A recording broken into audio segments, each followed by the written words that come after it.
Hey y'all, welcome to another video from WreckingNow.com. So today's video is on smoking your clothes to mask your scent. I can't prove that this scientifically works, but it's something we've done in the past to build a little more confidence that we're not going to be winded.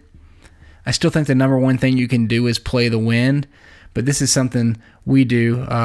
Typically we'll just hang our clothes on the line the night before and smoke them with a bee smoker. What I wanted to create was a box that I could pump full of smoke, just stick my clothes in it and let the smoke permeate them so it's semi-airtight. This would just save a little time because you don't have to smoke every individual article of clothing, and you can transport your clothes potentially already bathing in smoke. So to perform this build, you're going to need an airtight trunk, a bee smoker, some silicone, some electrical conduit fittings, and a T-plug. Really the only thing we have to do is create a port that we can pump smoke into the airtight trunk. And this port doesn't actually have to be airtight. It's going to be semi-airtight. We're going to do our best, but if some smoke leaks out over time, it's not a big deal. We just want to have the clothes isolated inside the box.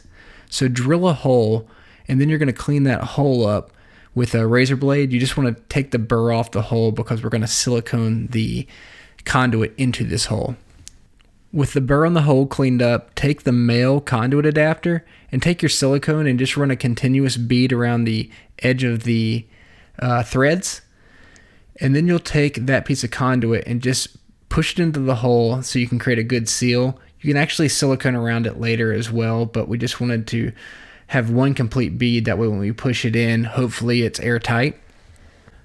So with the male adapter in place, you can turn to the inside of the trunk. So take an O-ring and slide it over the threads that you just pushed through on the male adapter. I actually put some Teflon tape on later as well.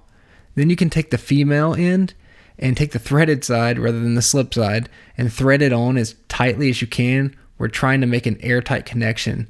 And this really all there is to creating the portal. Now you can turn to smoking your clothes. So I grew up with my parents keeping bees at our home, so I'm familiar with a bee smoker, but realize that most folks might not know what this is. All you need to do is get some kindling that's native to the area that you're hunting. I'm using pine needles and then some wood pellets for a grill and a butane torch, and I'm going to light the pine needles to allow them to start smoking. Then I'm going to pump the bellow to push oxygen into the smoker, and then it'll really start to smoke. Close the lid. And you want to make sure you have a cool smoke so you don't want sparks shooting out the end of the bee smoker. You should be able to put your hand in front of the smoke and it wouldn't be too hot to the touch. And this is what we're going to use to pump the box full of smoke. So now that the smoker is going, get your hunting clothes. I'm using my boots and then a few articles of clothing and put them into the airtight box. You can use really any size airtight box. I got this one because it would accommodate most of a single day's worth of clothing, and after all, one of the goals was to save time smoking. Seal the lid up. You can see that there's a blue gasket that runs the entire length of the lid, and that's what makes it airtight. Once the lid is secured, you can start using the bee smoker to pump smoke into the box. You don't want to put it right up against the conduit, one, because it can be hot, and two, because you need air to be expelled from the box as you're pumping smoke into it. So do this until the box is completely full of smoke, and then use the T-plug to push into the hole and push it down to make it expand and plug the hole.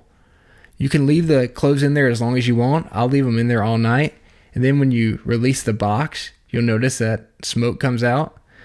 If you leave it in there for a long time, you'll notice that maybe smoke doesn't come out, and that's because the box is only semi-airtight, but the clothes will smell like smoke, and that was the goal, and that's all there is to it. Let me know your thoughts. Thanks.